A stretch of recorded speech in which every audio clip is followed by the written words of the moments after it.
Hi friends, ఈరోజు మనకి customers దగ్గర బాడీ మెజర్మెంట్స్ ఎలా తీసుకోవాలనేది చూపించబోతున్నాను. చూడండి, దానికోసం మీకు ఇలా డ్రాయింగ్ వేసి చూపిస్తున్నాను.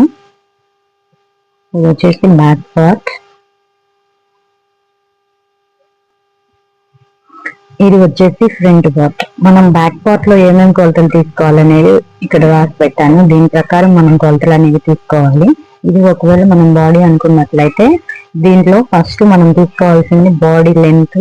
ఈ బాడీ లెంత్ వచ్చేసి ఇలా ఉన్నప్పుడు ఇక్కడి నుంచి ఇక్కడి వరకు ఉండేదాన్ని బాడీ లెంత్ అంటారు. ఈ పొడవు మొత్తాన్ని మనం తీసుకోవాలి. దీనికి మళ్ళీ మనం ఎక్స్ట్రా ఖర్చులు అనేవి తర్వాత ప్రతి దానికి యాడ్ చేసుకోవాలి. ఫస్ట్ అయితే ఇక్కడి నుంచి ఇక్కడి వరకు ఎంతైతే ఉందో ఆ మెజర్మెంట్ అనేది తీసుకొని ఇక్కడ రాసుకోవాలి.